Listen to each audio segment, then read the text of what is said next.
Good morning student, আশা করি তোমরা সকলে ভালো আছো। আমি তোমাদের শান্তনু স্যার।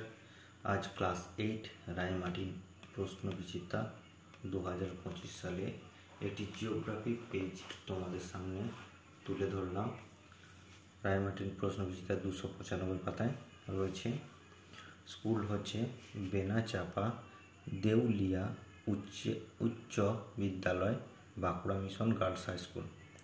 দেখো, প্রথম প্রশ্ন দিয়েছে 1 নম্বর, তরল মাধ্যমে প্রবাহিত হতে পারে না। কোনটা পারে না? না, আমরা জানি তরল মাধ্যমের মধ্য দিয়ে এল তরঙ্গ এবং এস তরঙ্গ প্রবাহিত হতে পারে না, কিন্তু পি তরঙ্গ কঠিন তরল গ্যাসীয় মাধ্যমের মধ্য দিয়ে প্রবাহিত হতে পারে। তাই উত্তর এই দুটোই কিন্তু ঠিক হবে। দ্বিতীয় হচ্ছে, ভূত্বকের বেশিরভাগ অংশ জুড়ে আছে কি? না, ভূত্বকের বেশিরভাগ অংশ জুড়ে রয়েছে অক্সিজেন গ্যাস।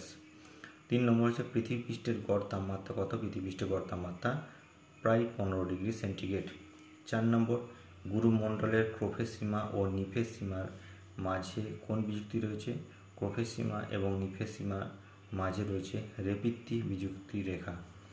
5 নম্বর, মহাদেশীয় ভূত্বক। মহাদেশীয় ভূত্বক কোন শিলা দ্বারা গঠিত? গ্রানাইট শিলা দ্বারা গঠিত।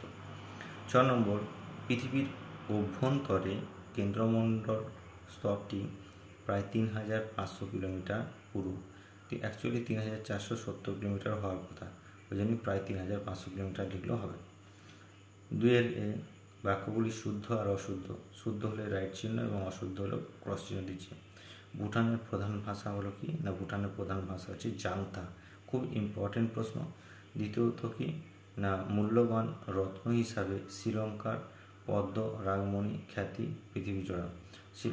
মূল্যবান রত্ন হিসাবে শ্রীলঙ্কার পদ্ম রাগমণি পৃথিবী জোড়া নয়, এখানে পদ্ম রাগমণি পাওয়া যায়, কিন্তু পৃথিবী বিখ্যাত হচ্ছে মায়ানমারের পদ্ম রাগমণি। বিয়ের দাগের প্রশ্ন, পূর্ণ বাক্যে উত্তর দাও। 1 নম্বর দিকে, নেপাই দাও কোন দেশের রাজধানী? নেপাই দাও হচ্ছে মায়ানমারের রাজধানী। 2 নম্বর হচ্ছে, ক্যারেজ প্রথা বলতে কি বোঝো? ক্যারেজ প্রথাটা কি? না, ক্যারেজ হচ্ছে পাকিস্তানের একটি জলসেচ ব্যবস্থা, যেটা হচ্ছে পশ্চিম পাকিস্তানের অত্যাধিক শুষ্ক এবং উষ্ণ অঞ্চলে মাটির উপর দিয়ে জল নিয়ে গিয়ে কৃষিক্ষেত্রে যদি সেচ করা হয় তাহলে জলটা শুকিয়ে যাবে। সেই জন্য কী হচ্ছে, জলের যোগানযুক্ত অঞ্চল থেকে কী হচ্ছে, মাটির তলার দিয়ে কী হচ্ছে, জলটাকে নিয়ে যাওয়া হয়। মানে পাইপ লাইন বা মাটিতে সুড়ঙ্গের মধ্যে দিয়ে জলটাকে নিয়ে যেয়ে জলসেচ করা হয় জমিতে। সেই ব্যবস্থাটাকে, অর্থাৎ সুড়ঙ্গের মধ্যে দিয়ে জল নিয়ে যেয়ে যে জলসেচ ব্যবস্থা, সেটিকে পাকিস্তানের ক্যারেজ প্রথা বলা হয়। রায়মার্টিনের যে সহায়িকা 260 পেজে রয়েছে, দেখবে। 3 নম্বর প্রশ্ন দিয়েছে কি, দেখে, সার্কের সদস্য দেশগুলির নাম কি? সার্ক মোট 8টি সদস্য দেশ নিয়ে গঠিত। তার মধ্যে কি রয়েছে? না, প্রথমত রয়েছে ভারত, দ্বিতীয়ত হচ্ছে পাকিস্তান, আফগানিস্তান, নেপাল, ভুটান, বাংলাদেশ, শ্রীলঙ্কা, মালদ্বীপ। টোটাল 8টা দেশ নিয়ে সার্ক গঠিত। এমন 2টি প্রতিবেশী দেশের নাম লেখো যাদের সমুদ্র বন্দর নেই। দুটো প্রতিবেশী দেশের মধ্যে হচ্ছে নেপাল আর ভুটান, যাদের সমুদ্র বন্দর নেই, যেটা আমাদের কলকাতা বন্দরের উপর নির্ভরশীল। 3 নম্বর কি? না, মায়ানমারে কী কী ধরনের অরণ্য দেখা যায়? মায়ানমারের অরণ্যগুলোর মধ্যে রয়েছে চিরহরিত অরণ্য, পর্ণমোচী এবং তৃণভূমি অরণ্য দেখা যায়। সার্ক গঠনের উদ্দেশ্য কী? সার্ক গঠনের উদ্দেশ্য হচ্ছে ভারত সহ প্রতিবেশী দেশগুলোর মধ্যে একটা শান্তি এবং কী হচ্ছে, বন্ধুত্বপূর্ণ অবস্থান।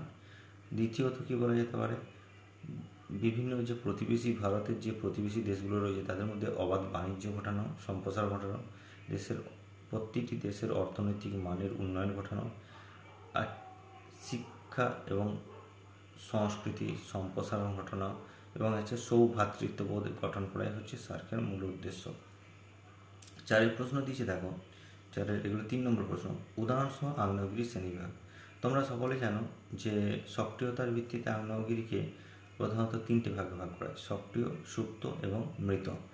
এর মধ্যে আবার সক্রিয় আগ্নেয়গিরিটা কি? না, যে আগ্নেয়গিরিতে অগ্নুৎপাত জন্মের সময় অগ্নুৎপাত হয়েছিল, বর্তমানে হচ্ছে এবং ভবিষ্যতেও হবে, সেই ধরনের আগ্নেয়গিরিগুলো বলা হয় সক্রিয় আগ্নেয়গিরি।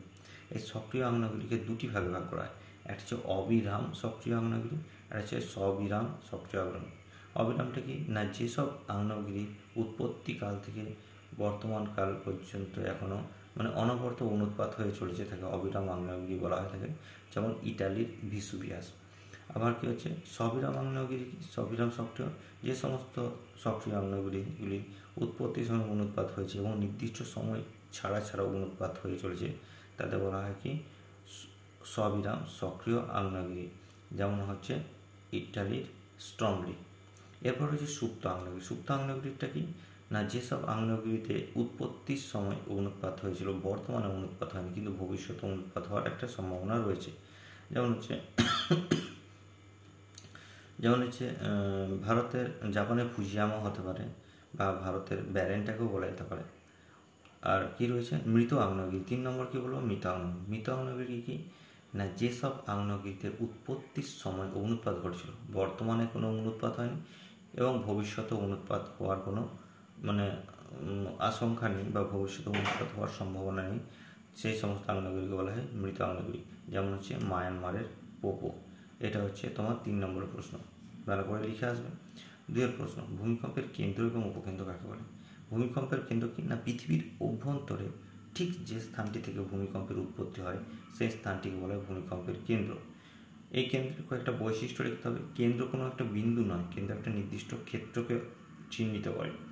আর কি না, ভূমিকম্পের কেন্দ্র থেকে ভূমিকম্পের তরঙ্গটা উলম্বভাবে উপকেন্দ্রের দিকে এগিয়ে আসে, এই হচ্ছে ব্যাপার। যেমন ভূমিকম্পের কেন্দ্রে সাধারণত ক্ষয়ক্ষতির পরিমাণটা খুব কম হয়ে থাকে। দ্বিতীয়ত হচ্ছে কি না উপকেন্দ্র। উপকেন্দ্র জিনিসটা কি না, ভূমিকম্পের কেন্দ্র যদি এই পয়েন্টটা হয়, কেন্দ্র থেকে সমকোণে অবস্থিত, ঠিক সমকোণে অবস্থিত ভূপৃষ্ঠে যে স্থানটিতে ভূমিকম্পের তরঙ্গটা এসে স্পর্শ করে সেই স্থানটিকে বলা হয় ভূমিকম্পের উপকেন্দ্র। মানে ভূপৃষ্ঠে যে স্থানে ভূমিকম্পের কেন্দ্র থেকে যে তরঙ্গটা সোজা এসে ভূপৃষ্ঠে পৌঁছায় এবং স্পর্শ করে সেটি হলো উপকেন্দ্র। অর্থাৎ ভূমিকম্পের কেন্দ্রের সমকোণে অবস্থিত ভূপৃষ্ঠের যে স্থানটি তাকে বলা হয় উপকেন্দ্র। এই উপকেন্দ্র থেকে তরঙ্গটা অনুভূমিকভাবে চারিদিকে ছড়িয়ে পড়ে। এই উপকেন্দ্রের অঞ্চলেতে আমরা দেখতে পাবো কি না, ধ্বংসাত্মক ক্ষমতা ভূমিকম্পের তরঙ্গের সব থেকে বেশি বা ভূমিকম্পের বেশি লক্ষ্য করা যায়। 3 নম্বর প্রশ্ন, প্রশান্ত মহাসাগর পশ্চিম উপকূল বরাবর জাপান এবং সন্নিহিত দ্বীপপুঞ্জ কীভাবে গড়ে উঠেছে? অ্যাকচুয়ালি প্রশান্ত মহাসাগর পশ্চিম উপকূল মানে আমরা দেখতে পাবো অভিসারী পাত সীমান্ত।